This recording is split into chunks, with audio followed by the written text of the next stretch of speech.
I'm scared of spotlight, so please turn on the spotlight. Have the hall light. Thật ra thì tôi cảm thấy rất là choáng bởi cái đèn này. Xin làm ơn mọi người tắt cái đèn này thì tôi mới bắt đầu. Yeah, because with the spotlight, I can't see my BW family. Bởi vì nếu mà cái đèn này nó chói quá thì tôi không thể nào mà nhìn thấy được gia đình BW của tôi ở đây được ạ. So please turn on the hall light. Thank you. Làm ơn hãy mở đèn lên giùm tôi ạ. Cảm ơn. Yeah, now I can see everyone. Hello, xin chào. Xin chào. Xin chào, xin chào. This is my BW family. Good morning to you. Đúng rồi, Xin trân trọng kính chào tất cả các anh chị em và tôi xin gửi lời chào mừng đến toàn thể đại gia đình BW của tôi ngày hôm nay ạ. Very first thing I want to say a big thank you to every one of you, my leaders, my members, my new friends, to make their way to Ho Chi Minh from different provinces after hours of bus ride. Thank you so much. Điều đầu tiên thì tôi xin gửi lời chân thành cảm ơn đến tất cả các anh chị đã dành thời gian đến đây từ những cái nơi xa xôi đến đây và có mặt tại hôm nay để dự cái buổi hội thảo của chúng ta ngày hôm nay ạ. Second, I would like to thank my VIP guests, the Domi, the Domi, the scientists, okay, that are working with us, and thank you for coming. Và điều thứ hai thì tôi xin gửi lời cảm ơn chân thành đến tất cả những cái vị khách quý, những cái nhà khoa học mà đã dành thời gian đến đây và cùng dự cái sự kiện ngày hôm nay ạ. Not the last, second to last, I want to thank the organizing committee for making this event possible. Và tôi cũng muốn gửi một lời chân thành cảm ơn đến ban tổ chức chương trình đã tổ chức ra được một cái sự kiện mà chúng ta có thể đến đây và tìm hiểu thêm về sản phẩm ngày hôm nay. Okay, today marks a very big milestone for Blessings Wave business in Vietnam. Ngày hôm nay là một cái sự kiện trọng đại mà đánh dấu cái cột mốc của công ty Blessing Way tại Việt Nam. Today is our third year into the Vietnam market. Đây là cái năm thứ 3 mà công ty phát triển cái thị trường ở tại Việt Nam. When I first started this business, I asked myself, how far can I go? Khi mà bản thân tôi vừa mới bắt đầu khởi nghiệp cái sản phẩm này thì tôi hỏi bản thân mình một cái câu hỏi rằng là liệu nó sẽ đi đến đâu? So if a business can go beyond 2 years, means that the business is stable. Và tôi có một cái câu trả lời cho bản thân tôi là nếu mà một cái việc kinh doanh mà nó đã phát triển được hơn 2 năm thì nó sẽ tiếp tục càng ngày càng phát triển thêm. That means we are stable in Vietnam. Đó là điều mà tôi muốn chắc chắn là chúng ta đang phát triển rất là vững mạnh và chắc chắn ở tại thị trường Việt Nam ạ. And personally, I would like this business, the wristband business, to be in Vietnam forever.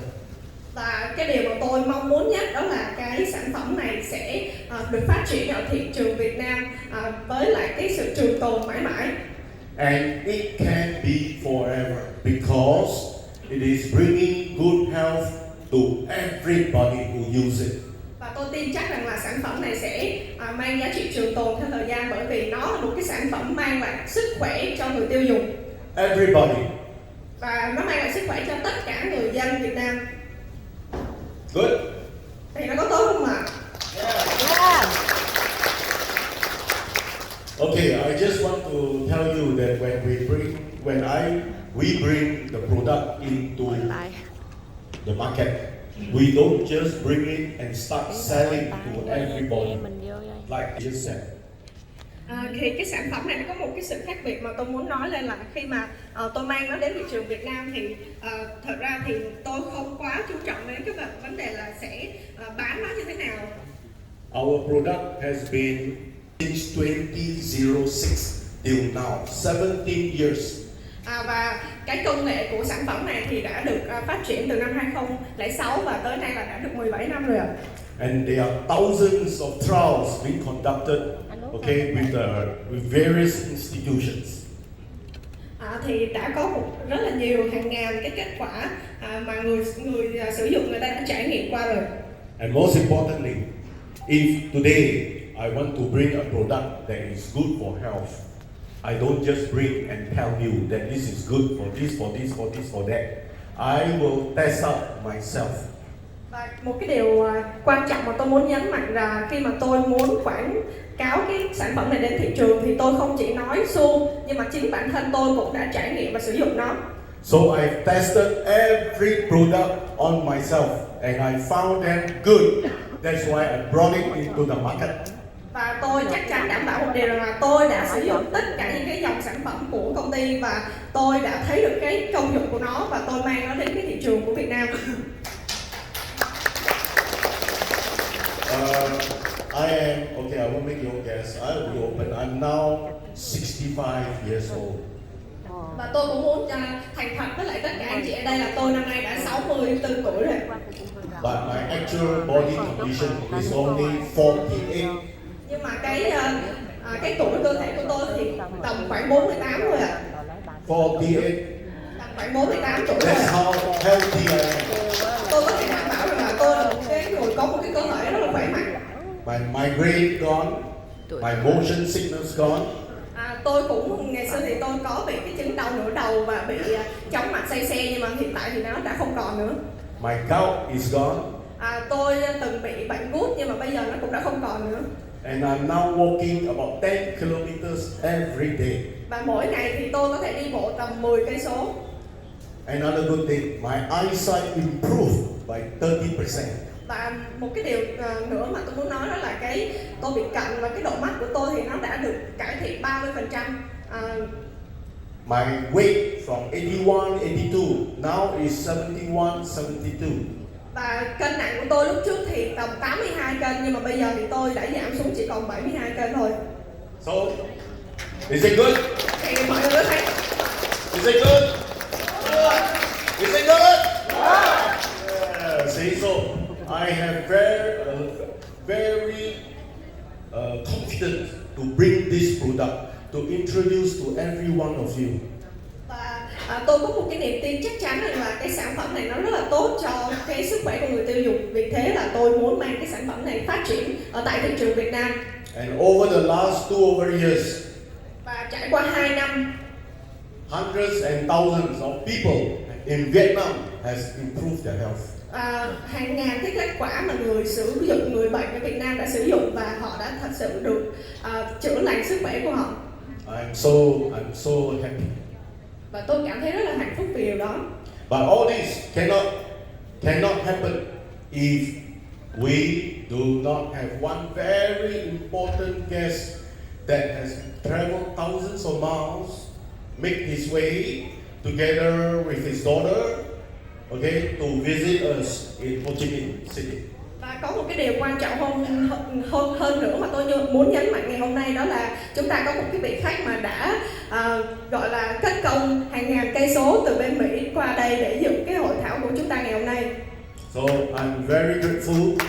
On behalf of the B family, we want to welcome my friend, my partner, my savior, Mr. Warren Hutchin. Come, let's give another welcome to Mr. Warren Hutchin. Thay mặt cho công ty BW Việt Nam thì tôi muốn mời giám đốc điều hành Warren Hutchin lên để chia sẻ. Thank you so much. Thank you.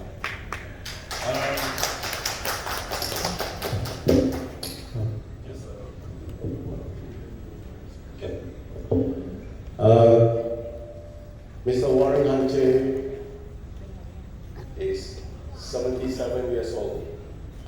Ngài Warren Hutchin thì đã 77 tuổi rồi ạ. Yeah, but his body is only 60 years old. Nhưng mà cái cơ thể sinh học thì chỉ tầm 60 thôi ạ. Through his 17 years of researching this product, he has made him younger. Và qua những cái năm tháng mà ngài Warren đã nghiên cứu và sáng lập ra cái sản phẩm này thì cũng đã giúp cho cái sức khỏe của ngài Warren cải thiện rất là nhiều. And now I'm the second person that is younger. Và tôi là cái người thứ hai mà biết được rằng là sức khỏe của tôi ngày càng được cải thiện hơn. So one person can sound, Một người thì có thể nói dối, 2% doesn't sound. nhưng mà nếu mà từ 2 người trở lên thì nó không phải là lời nói dối. Okay, so I want to thank him, thank Mr. Warren. Okay, with all from the bottom of my heart, I thank him for the technology. Và tôi muốn gửi một cái lời chân thành cảm ơn đến ngài nhà khoa học Warren bởi vì đã sáng lập ra cái công nghệ này. Yeah, so first we invited him here for everybody to see. Number two, very important, he's here to tell you about our product. Cái điều đầu tiên là chúng ta mời ngài Warren đến để chúng ta có thể gặp gỡ và giao lưu với ngài Warren, và điều thứ hai là chúng ta sẽ cùng nhau lắng nghe về cái công nghệ mà ngài Warren đã nghiên cứu và sáng lập ra. Okay, so I'll hand over to the MC. Và bây giờ sẽ mời MC để giới thiệu. To lead the next presentation by Warren. Listen carefully, listen carefully. I try to understand, but it's beyond my scope of understanding. Okay, so now I am only enjoying the benefit of this respect. Tôi thì cũng đã, thực ra thì tôi cũng đã có cái cuộc trao đổi với lại Warren Hanchay, nhưng mà có rất là nhiều từ ngữ mà nó rất là khó trong cái lĩnh vực khoa học, nên là tôi kính mời tất cả các vị khách quý ở đây cùng nhau tập trung lắng nghe và chúng ta có thể hiểu thêm về cái công nghệ của chúng ta ngày hôm nay. Okay, thank you so much. I wish to face to you. Thank you so much.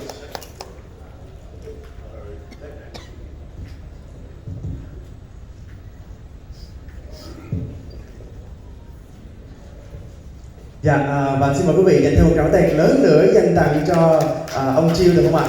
Rất tuyệt vời với những chia sẻ rất là giá trị ạ. Và kính thưa quý vị thân mến, chúng ta hãy cùng nhau chào đón đến với phần chia sẻ rất là giá trị của ông Warren Hanchay. Và hiện tại ông là giám đốc sáng lập và nghiên cứu iResearch Lab đến từ Mỹ và là nhà khoa học phát minh, cải tiến và ứng dụng năng lượng lượng tử vào trong sản phẩm hỗ trợ sức khỏe năm 2006 đến thời điểm hiện tại, và liên tục phát minh ra những công nghệ tiên tiến nhất cho sức khỏe người tiêu dùng.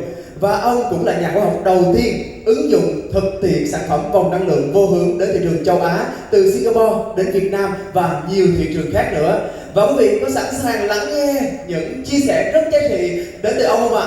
Quý vị đã sẵn sàng chưa? Nếu sẵn sàng rồi, hãy dành một tràng pháo tay lớn nữa dành tặng cho ông Warren Hanchay. Xin mời.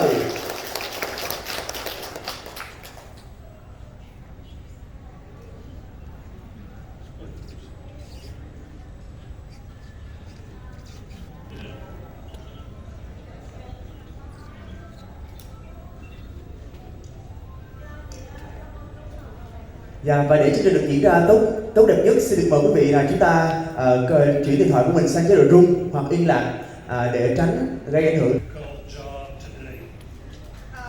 Thật ra thì Warren nói rằng là hôm nay em có một cái công việc rất là khó khăn, tại vì phải phiên dịch cho hai nhà khoa học ở đây.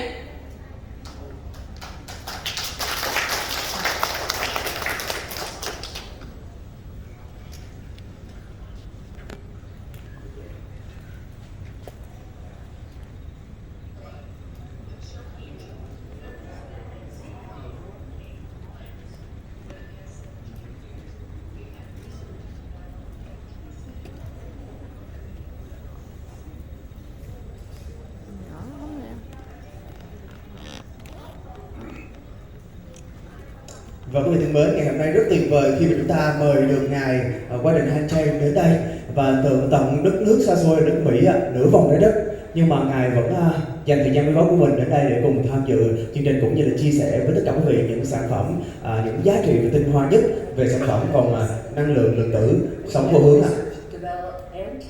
Started over.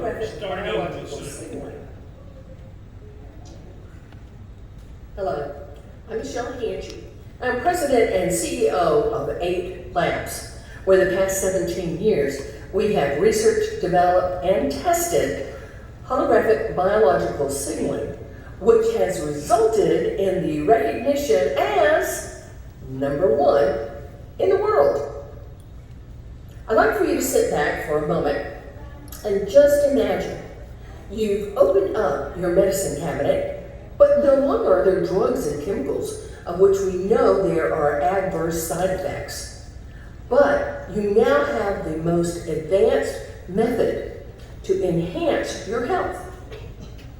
Well, it's no longer do you have to just imagine it. It's true. And that advancement in health and wellness is through holographic biological signaling. Today, it is my honor to introduce a man I've known for 45 years, Warren Hanchey.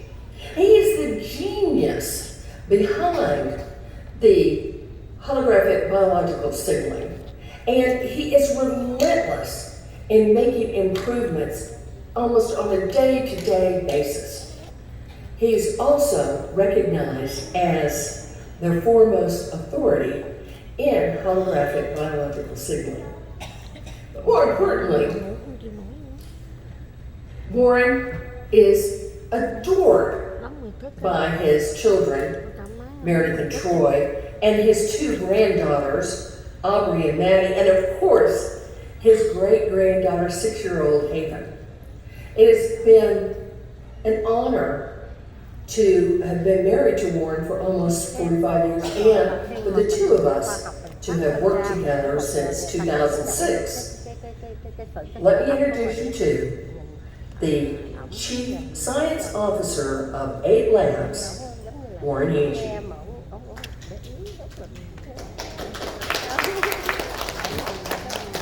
So this is our boss. This is mine and Meredith's boss up here. Đây là vợ của tôi và cũng là cái người chủ ở trong gia đình của chúng tôi và là mẹ của cô Meredith đây. She is a triple distinguished Toastmaster. Cô thì có một cái bằng thạc sĩ, Meaning she's much better at public speaking than I am. và vợ của tôi thì thật ra là rất là giỏi trong cái việc là đứng trên sân khấu để chia sẻ, giỏi hơn tôi rất nhiều trong cái việc đó. She spends probably half of her time with charity work, helping those that need a little assistance in life. Và vợ của tôi cũng là một cái người mà làm ở trong cái tổ chức từ thiện và cô dành ra cả đời để giúp đỡ những cái người mà cần cái sự giúp đỡ. Good. Next slide. So, some of the questions from last night. Tối hôm qua thì tôi có một cái buổi trao đổi với lại các nhà khoa học ở đây, thì có một vài cái câu hỏi. We will answer in these coming slides. Và tôi sẽ trả lời cái vấn đề đó trong những cái slide ngày hôm nay. The human body has an energy field. Cơ thể của chúng ta thì nó có một cái dạng năng lượng. So the body is communicating with its environment constantly. Và cơ thể của chúng ta trao đổi với lại môi trường một cái cách gọi là liên tục. How do we know this? Thì làm sao mà chúng ta biết được cái việc đó? Published studies, you could go to this reference on EPUB 2016 that explains the human biofield. Và có một cái nghiên cứu năm 2016 tháng 11 và nó nghiên cứu về cái cơ thể của chúng ta. And the chairman of the committee that was commissioned by the National Institute of Health in the United States has done work with us in. She was the one that sat on the committee that proved the human biofield. Và có một cái người, cô đó là một cái người nghiên cứu, giám đốc nghiên cứu ở bên Mỹ, và cô đó đã nghiên cứu về tất cả những cái thông tin liên quan đến cơ thể của chúng ta. She has participated in research studies for 8 Labs. Và cô cũng là cái người mà tham dự vào trong cái hội đồng quản trị của 8 Lab Research. So the resonance effect of the hologram that's pre-programmed, and I'll show you in a minute. Và chúng ta sẽ được nhìn thấy những cái bằng chứng cụ thể của cái đĩa in 3 chiều này trong những cái phần tiếp theo. It's what activates the hologram when it's in your biofield. Và chúng ta sẽ công nghệ đó thì bên Mr. Warren đã sử dụng cái đĩa in 3 chiều để tích hợp năng lượng vào trong đó. So your body turns on the hologram simply by being in the energy field. Và cái cơ thể của chúng ta cũng hoạt động với những cái từ trường năng lượng. Next slide. So we have done hundreds of studies on live blood. Chúng tôi đã nghiên cứu hàng trăm ngàn những cái nghiên cứu về cơ thể và về sức khỏe. You're doing a great job, by the way. So, what we know from research is that the cells in your body have a natural negative charge. Và khi mà chúng tôi nghiên cứu thì chúng tôi đã phát hiện ra rằng là trong cơ thể của chúng ta có những cái tế bào mang ion âm. If the negative charge is disrupted, it can cause your cells to, the medical side calls it rouleau, we call it roping in acupuncture. So roping is what your cells look like on the left. Theo như nghiên cứu á, thì những cái tế bào này á, khi mà nó bị tổn thương á, thì nó sẽ gây ra những cái bệnh tật cho cơ thể, và chúng ta sẽ cùng nhìn thêm về những cái nghiên cứu về tế bào cái góc bên tay trái màn hình. So these cells have simply lost their negative charge, which can come from the foods that we're eating. If we have toxic foods, if we have exposure to radiation from cell phones, for instance, it can knock the negative charge out and send positive charges into your blood cells. Và khi mà những cái tế bào này nó không hoạt động một cách khỏe mạnh bởi những cái nhân tố ở bên ngoài những cái thức ăn mà chúng ta ăn vào cơ thể, thì những cái tế bào nó sẽ không hoạt động một cách bình thường. We also put negative ions into the bands to help with dispersing the cells over here to get them to look like the cells over here. Và khi mà viện nghiên cứu đã nghiên cứu ra cái ứng dụng của cái ion âm vào trong cái tế bào máu, và chúng ta có thể nhìn thấy ở màn hình bên phải cái cách mà nó hoạt động. These cells have resulted from wearing our biosignal bands. Và những cái tế bào ở bên tay phải tôi á, thì là những cái tế bào mà ở dưới kính hiển vi, nó đã được sự hỗ trợ của ion âm ở trong cơ thể. Of particular importance on the body is the fact that once your cells rope up, the oxygen exchange in the cell goes down. Và có một cái điều là khi mà cơ thể chúng ta càng ngày càng lớn lên và phát triển, thì cái hệ tuần hoàn máu nó liên quan đến những cái hệ tuần máu trong cơ thể của chúng ta. When the oxygen goes down, it affects the ATP cycle in the body and your energy level goes down. Và khi mà càng ngày chúng ta cơ thể càng già đi, những cái tuần hoàn máu nó bị suy giảm và những cái hệ điều hòa nó suy giảm, thì nó dẫn đến những cái bệnh tật trong cơ thể. We have shown this hundreds of times on the most powerful microscopes on the planet. Và chúng tôi đã nghiên cứu nó ở dưới những cái kính hiển vi để nhìn thấy điều đó rõ hơn. So we'll just summarize this right quick. Everything is spinning in life and in the universe. Mọi thứ đều quay và chúng rung chuyển trên tế bào, trên các phân tử. Your table is spinning.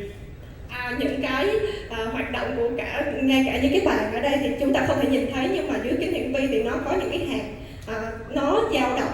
Your water bottle is spinning. Your water bottle is spinning. Những cái bình nước, những cái vật thể thì nó có những cái tế bào chuyển động. Your cell phone is spinning. Ngay cả những cái giống như điện thoại thì nó có những cái hoạt động của nó. Atoms simply spin and atoms make up everything. Atoms. Thì ở trong Kinh Thánh có một nhân vật là Adam, và cái người Adam đó thì cũng được tạo nên từ cái cấp phân tử tế bào. Okay, next slide. So this is how we're able to put an anti-photon signal into the hologram. And nobody has seen this. You can go on Google, you can try to find this, and you will not find it outside Blessings Wave and one more company. Khi mà chúng ta muốn biết thêm về cái cách hoạt động mà những cái photon đó di chuyển ở trên cơ thể, thì nó được cái viện nghiên cứu đã có những cái bài nghiên cứu liên quan đến cái việc đó, và thực ra chúng ta sẽ không dễ tìm ở trên Google hay là trên YouTube. No other wristband company would ever show this because they have no ability to create this reaction. Và cái việc mà khi mà chúng ta truyền photon từ vũ trụ để chuyển vào trong cái đĩa ba chiều của chúng ta thì có rất nhiều công ty hiện tại không làm được cái việc đó, và chỉ có công ty của Mr. Warren là làm được cái việc đó. The yellow line is a photon transmission into the universe.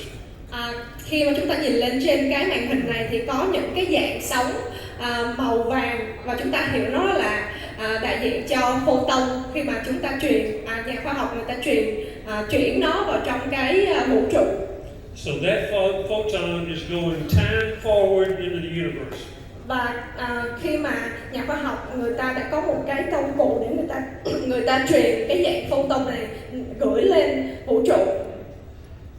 The blue line is showing an anti-photon reverse that's coming back from the universe. Và cái sóng màu xanh mà chúng ta có thể thấy ở đây là một cái dạng sóng photon mà được chuyển từ vũ trụ về ngược lại cho chúng ta. The anti-photon coming back from the universe has a scalar component, actually a longitudinal scalar component. Và khi cái sóng năng lượng đó, sóng năng lượng photon được chuyển từ vũ trụ về lại trong cái máy thu của nhà khoa học thì nó tích hợp được cả cái sóng năng lượng vô hướng. If you will notice, the blue line is 180 degrees out of phase with the yellow line. Cái sóng năng lượng màu xanh thì nó là 180, cái số đầu của nó là 180 Hz. This anti-photon becomes the carrier wave that goes into our holograms, carrying the information we put in the holograms. Và khi mà cái sóng năng lượng này nó được chuyển vào trong máy, chuyển vào trong cái đĩa in ba chiều thì nó mang những cái dưỡng chất, những cái thảo dược và những cái khoáng chất cần thiết. Every spike that you see in this return wave are molecules of information that we're imprinting into the hologram. Và những cái sóng mà lên xuống ở đây thì nó mang những cái thông tin về năng lượng và được tích hợp vào trong cái đĩa ba chiều. Next slide. This is something that I doubt you have ever seen in any publication, period. Tôi có thể nói rằng là đây là những cái nghiên cứu mà chúng ta ít có thể nhìn thấy ở trên mạng xã hội. Inside the scalar field that we create, it carries molecules that are going into the holographic structure. Ở trong những cái sóng năng lượng vô hướng thì nó mang những cái phân tử và được tích hợp vào trong cái đĩa in ba chiều. These are molecule packets that go through the hologram, leave its signature in the hologram, and go on to the next 1,000 holograms. Và đây là những cái phân tử mà được tích hợp ở trong cái sóng năng lượng vô hướng và nó mang những cái dạng năng lượng liên tục chuyển động. By using potential anti-photons as a carrier wave, we could literally send information through materials all the way to the back of this building. Khi mà chúng ta có một cái máy đo lường thì chắc chắn chúng ta có thể nhìn thấy được những cái dạng năng lượng chuyển động ở khắp cả cái tòa nhà này.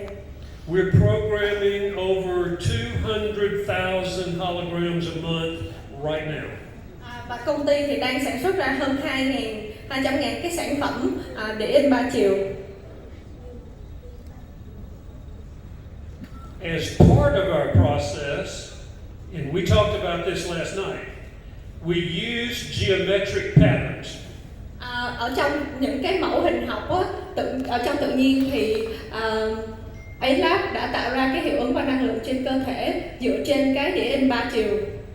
When we started our business 16 years ago, in testing we found that the 8 has a powerful impact on the body, the number 8. Và khi chúng tôi nghiên cứu từ nhiều năm về trước thì chúng tôi phát hiện ra là cái con số 8 nó có một cái gì đó liên quan đến cái cơ thể của chúng ta. When we added a second 8 on top of the first 8, which is the infinity sign, the signal on the body became even stronger. Và khi mà chúng tôi đã tích hợp hai cái con số 8 lại và để trở thành một cái tín hiệu như vậy thì nó mang lại một cái tín hiệu mạnh hơn để truyền vào cơ thể. Then we added the octagon on top of the 8. Và chúng tôi đã thêm một cái ký hiệu khác ở trên cái đĩa in 3 chiều đó. And a 12-sided star. Và có cả một cái hình ngôi sao. The interesting thing about the octagon is every Singapore dollar has an octagon shape to the dollar. Singapore dollar, every Singapore dollar. Khi mà chúng ta nhìn vào trong cái đồng tiền của người Sinh á, thì chúng ta cũng có thể nhìn thấy những cái ký hiệu mà người ta khắc lên đó, nó mang một cái biểu tượng gì đó. Every religion has numerous references to the number 8. Và có rất nhiều tôn giáo cũng đã nghiên cứu về cái con số 8. And we have physically tested the effect of these geometric patterns. Và công ty chúng tôi, cái viện nghiên cứu của chúng tôi thì cũng đã tập trung vào nghiên cứu để những cái công dụng của cái số 8 này trên cái sức khỏe của con người. We even went so far as to send this design and this hologram to the remote viewing department with the CIA in the US government. Và chúng tôi cũng đã có một cái mong muốn đó là cái đĩa in 3 chiều này nó sẽ được cái bộ khoa học của bên Mỹ được chứng nhận. We asked them to send back their research on our design, and they only offered one change in the design, which we then made.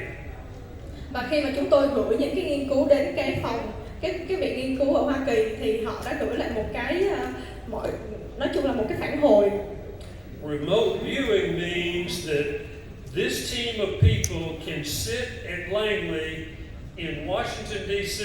and look into other countries without ever going to the other countries. Ông cũng nói về cái gọi là khi mà những cái sóng nó truyền từ những cái nơi xa thì chúng ta chỉ cần ngồi ở một chỗ và cái sóng khi mà ở một cái nơi rất là xa thì nó cũng có tác dụng lên trên những cái cơ thể, những cái sự việc xung quanh chúng ta. So how do we know that the claims that we're making are actually working on the body? Vậy thì có một cái câu hỏi là làm sao mà chúng ta có thể biết được rằng là tất cả những cái này nó hoạt động trên cái cơ thể và trên cái sức khỏe của chúng ta. This study on the left, which was actually presented at a national conference in the United States and published. Cái này là một cái bài báo mà đã được gọi như là được công bố ở trên cái tờ báo ở bên Mỹ, bên Hoa Kỳ. Was a test for a condition that we call DOMS, D-O-M-S. Thì nó có một cái khi mà người ta cái viện nghiên cứu người ta thử nghiệm thì người ta đã có một cái định nghĩa tên là D-O-M-S. So DOMS stands for Delayed Onset Muscle Soreness. Delayed Onset Muscle Soreness. Is there a word in the Bible for that? Okay. Nó là một cái định nghĩa gì đó mà không được. It simply means that there had never been a way for the human body to recover from physical activity. Physical activity. There'd never been a way to recover from physical activity. Thì chúng ta đang nói đến cái sự tự chữa lành của cái cơ thể vật lý của con người. Outside of about 3 days. Sau 3 ngày. In less than 3 days. Và nó có thể là ngắn hơn cả 3 ngày. Khách hàng khi mà người ta sử dụng cái sản phẩm, người ta có thể đi đến nhà gym và người ta tập thể dục thì cái hiệu suất nó được lâu hơn và người ta cảm thấy không có bị mệt mỏi. Study on the right side here is my university where we use their football team. Và đây là một cái bài báo bên phải là một cái bài nghiên cứu của cái viện nghiên cứu của chính ông Warren ở trên một cái đội bóng. What we tested with their football team was what is the effect of the band on heart rate and blood pressure. Chúng tôi đã thử nghiệm trên những cái người mà vận động viên đá bóng này để xem được là cái để kiểm tra về cái huyết áp của những cái người đó. So the programmed band's athletes had substantially lower heart rate and blood pressure at the end of spring practice. Và khi mà những cái vận động viên người ta luyện tập á, thì người ta kéo dài được cái khả năng, cái sức chịu đựng và cái sự luyện tập của họ. Then the placebo band group. Và những cái người mà sử dụng sản phẩm thì người ta cảm thấy không có mệt mỏi và cái nhịp tim của người ta ổn định hơn là những cái nhóm mà không sử dụng sản phẩm. So placebo means non-program bands. Non-program bands is placebo. Và cái sản phẩm này nó cũng đã được thử nghiệm để so sánh với lại những cái sản phẩm mà không được nghiên cứu dưới công ty của Mr. Warren. So copper peptides are a molecule that are being used now by very few companies, but there's a lot of research. Và có những cái công dụng của nó thì không được quá nhiều công ty mang nó vào cái tính ứng dụng thực tiễn. You can actually see the translation on this one. Và sản phẩm của nghiên cứu của ngài Warren thì mang lại rất là nhiều lợi ích, giống như là khả năng chống lão hóa, khả năng giảm đau, rồi khả năng tăng cái sức khỏe não bộ chống viêm và tăng cái collagen ở trong cơ thể. What we're doing with this, and it's in all of your bands right now, is we're adding other materials in here like vitamin C, K, D, curcumin, glucosamine. You can see these down at the bottom. Và cái vòng này thì tích hợp những cái dưỡng chất, những cái khoáng chất cần thiết cho một cái cơ thể để gọi như là thứ nhất là làm giảm cái sự lão hóa, và nó có thành phần chứa những cái vitamin C, vitamin K3, D3, canxi. What we're doing is creating an anti-aging effect on the body. Chúng tôi chú trọng đến cái công dụng là làm giảm khả năng lão hóa của cơ thể. And we're targeting these cells, V-S-E-L-S, in the body. V cells. It's not up there. Just say we're targeting V cells. Và chúng ta cũng đang nói đến những cái định nghĩa V cells. Yeah. So you know what a stem cell is. I know you smart guys know what a stem cell is. Some people claim that they can program the stem cells and make them younger. We don't try to claim that at all. What we're trying to do is wake up what are called V cells. Và có những cái người ta nghiên cứu và người ta khẳng định rằng là người ta có thể làm cho cơ thể người ta trẻ hóa rất là nhiều, rất là nhanh chóng, nhưng mà chúng tôi thì không tuyên bố cái điều đó, nhưng mà chúng tôi muốn khẳng định rằng là cái này nó có khả năng để chống lão hóa. In everybody's body, there are hundreds of millions of V cells that have never matured. Never grown up. Thì ở trong cái cơ thể khi mà người ta nghiên cứu, nhà khoa học nghiên cứu thì có những cái tế bào mà nó không thật sự lớn lên. So next up. So this is just a comparison between taking a hologram and reflecting on the body and taking an organic patch and reflecting on the body. Và đây là cái nghiên cứu so sánh giữa hai cái sản phẩm, thì ở bên tay trái là cái nghiên cứu mà sử dụng cái sản phẩm của công ty và cái đĩa in 3 chiều lên cái cơ thể, và cái còn lại là cái dạng sản phẩm thông thường. There are patch companies out there selling hundreds of millions of dollars in patches. Và có những cái công ty thì người ta cũng bán những cái sản phẩm miếng dán giống như là công ty, nhưng mà người ta cũng đã kiếm được doanh thu rất là nhiều. You can see the difference here. If you buy a Blessings Way band and whatever you pay for it, I used $125. Chúng ta có thể thấy được cái điều khác biệt về cái giá cả ở đây. Thì cái giá ổ của cái vòng bên mình là hơn 100 đô. It will last indefinitely. Và nó là có công dụng gọi là trường tồn mãi mãi. Most people change their bands out yearly because they want the newest program. Có rất nhiều người khi mà khách hàng người ta mua sản phẩm thì người ta muốn thay đổi những cái mới hơn, những cái công nghệ tân tiến hơn. So the hologram, excuse me, looks great, classy look, it's built with biological signals. The patches are very expensive, you pay this every month, has a useful life of 12 hours, and they're not so pretty. Và cái sản phẩm của bên Mr. Warren thì nó được gọi là công dụng nó là mãi mãi không bị mất đi và nó được trường tồn mãi mãi và cái giá thành của nó cũng rẻ hơn, cái thiết kế của nó cũng đẹp hơn. So the geometric pattern alone makes a hologram much more effective than a patch. Và cái điện in 3 chiều thì nó làm cho cái công dụng của cái sản phẩm nó được cải tiến rất nhiều so với những cái sản phẩm khác. So the ultimate way to test what a product is doing on the body is through genetics. Genetics.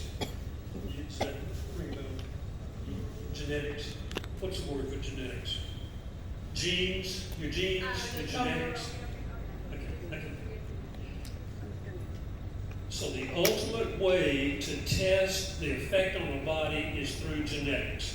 Khi mà cái cách tốt nhất mà để kiểm chứng những cái công dụng của sản phẩm đó là kiểm chứng trên những cái gen của con người. To test genetics, you have to look at your blood and then get a report back that tells you what your biological age is versus your chronological age. Và khi mà chúng ta muốn kiểm tra thì chúng ta phải nhìn vào trong những cái tế bào máu của cơ thể để xem cái cách hoạt động của nó trên những cái tế bào máu của con người. So I'm more exposed to our signals than anyone because I'm constantly in the lab. So here's what happened when I sent my blood off to a genetics testing lab. Và tôi cũng đã gửi cái mẫu máu của tôi để đến cái phòng thí nghiệm để xét nghiệm và đây là cái video chúng ta có xem. So the results came back, and out of 100,000 people that were tested by this lab, I was out here with one of the biggest differences between my biological age and my chronological age of the 100,000 people in the study. Và khi mà tôi gửi cái mẫu máu của tôi để thử nghiệm và so sánh với những cái người khác ở bên Hoa Kỳ thì cái mức độ mà phát triển khỏe mạnh nó là vượt bậc so với những cái người cùng độ tuổi với tôi. So if you look at competing products and you try to match them up with our blessings bands, you're not going to find any testing like this. Và khi mà chúng ta thử tìm hiểu về cái sản phẩm này ở trên internet thì chắc chắn chúng ta sẽ không thấy được những cái thí nghiệm thực tế như ngày hôm nay mà tôi đã show ra.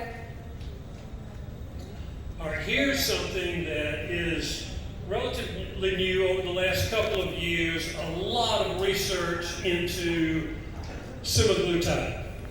Và ở bên Hoa Kỳ thì cũng đã có một cái gọi là chứng nhận về cái chất tên là semaglutide. The research was basically based on diabetes. Và cái nghiên cứu thì người ta chú trọng vào cái đề tài là những cái người mà bị bệnh tiểu đường. They were trying to find a way to control blood sugar in the human body. Và họ tìm mọi đủ mọi cách để kiểm soát cái lượng mỡ máu và cái huyết áp trong cơ thể. This is all approved research in the United States by the FDA. Và đây là tất cả những cái công dụng của semaglutide mà được cái bộ nghiên cứu FDA của Hoa Kỳ chứng nhận. So what they surprisingly found in trying to deal with blood sugar was they found it had an effect on weight loss. Và khi mà người ta những cái việc nghiên cứu thì người ta đã phát hiện ra được là cái chất semaglutide này là nó giúp cơ thể để giảm cân một cách hiệu quả. Roughly 70% of the U.S. population right now is considered obese. Overweight. Là 70% dân số của Hoa Kỳ thì đã được gọi như là đã bị xét vào cái nhóm là những cái người béo phì. The cool thing is that Timothy Garvey at the University of Alabama, Birmingham, is 2 hours from our lab in Atlanta. Và cái viện nghiên cứu về cái chất semi-glutide này á, thì nó rất là gần với cái phòng thí nghiệm của đây ở bên Mỹ. So the top researcher in the world is literally close enough for us to get information on his newest research. Viện nghiên cứu lab của Mr. Warren thì có đủ cái sự trao đổi thông tin với lại cái viện nghiên cứu về cái chất semi-glutide ở bên Hoa Kỳ. So again, how can we prove the statements we're making work? Next slide. Làm sao mà để chúng ta chứng minh được cái việc là cái chất đó nó thật sự có công dụng? Stand up, Mary. Đây là con gái của tôi, xin mời cô đứng lên.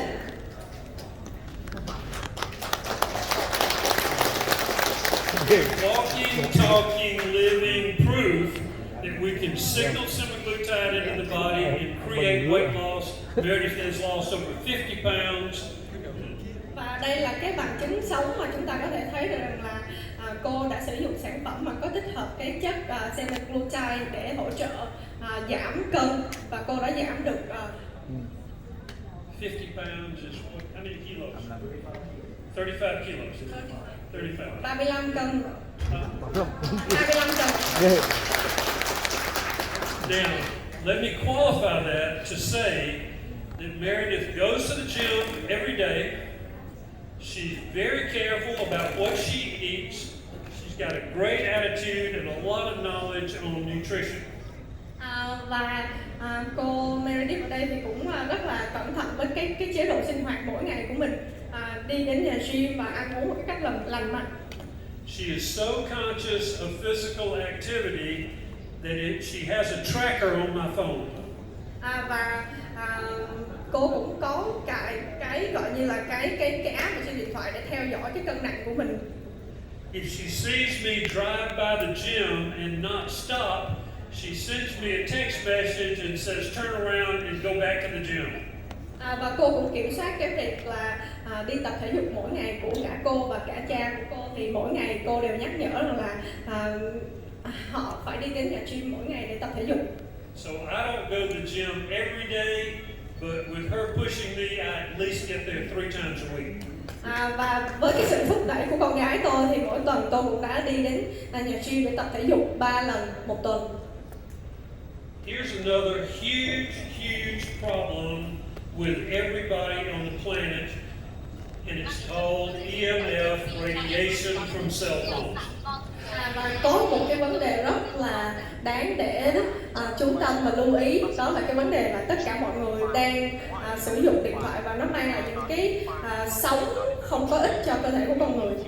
When you hold a cell phone in your hand, the signal comes from the tower, hits the phone, hits the palm of your hand and goes up your arm. Và khi mà chúng ta cầm nắm và sử dụng cái điện thoại thì những cái sóng, những cái năng lượng mà tiêu cực từ điện thoại nó sẽ đi trực tiếp vào trong cơ thể của con người.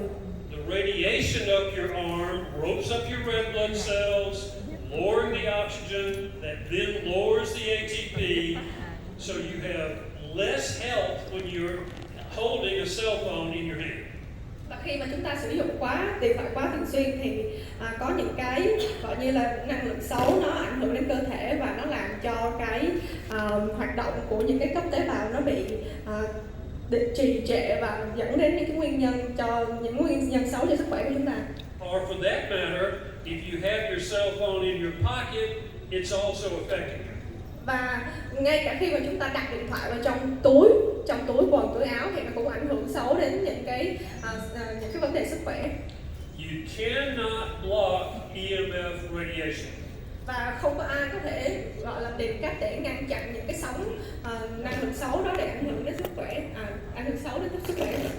There are 100 products out there right now saying put our gadget on your phone and you'll be safe from EMF radiation.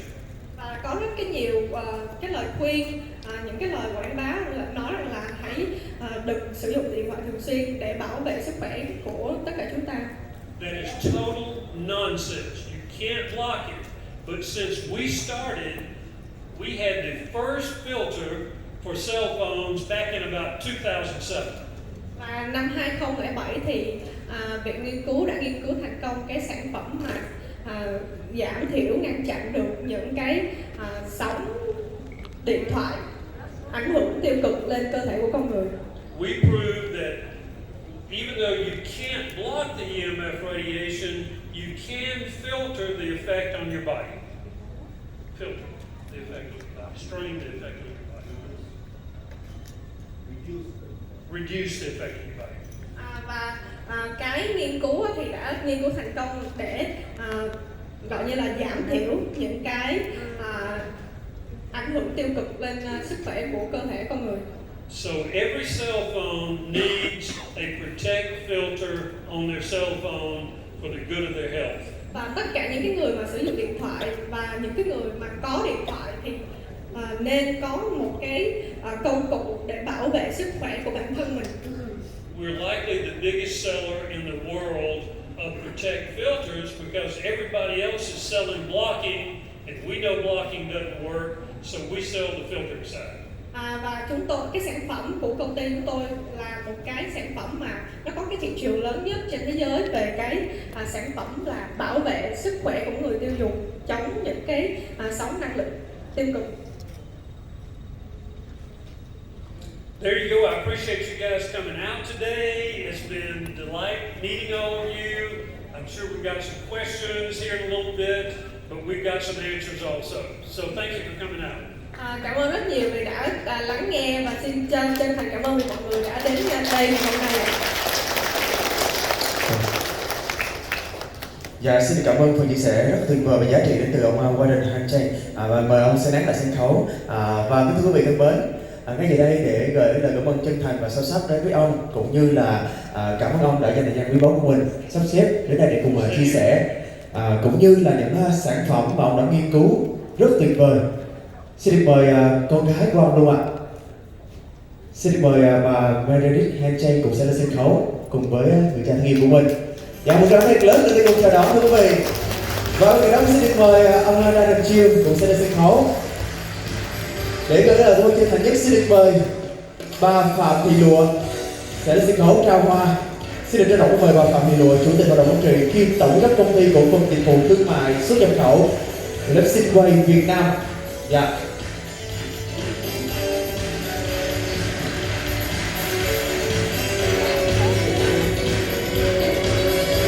Và quý vị thân mến, hiện tại là bà Phạm Thị Lụa là đại diện phân phối độc quyền những sản phẩm rất tuyệt vời ở tại Việt Nam. Dạ, xin mời quý vị dành thêm một tràng tay lớn để dành tặng cho những khách mời rất đặc biệt của chúng ta ngày hôm nay thưa quý vị.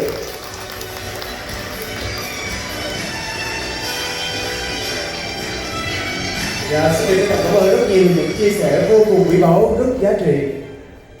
Xin được cảm ơn Mr. Warren Hanchen, xin được cảm ơn Mr. Adam Chiêu.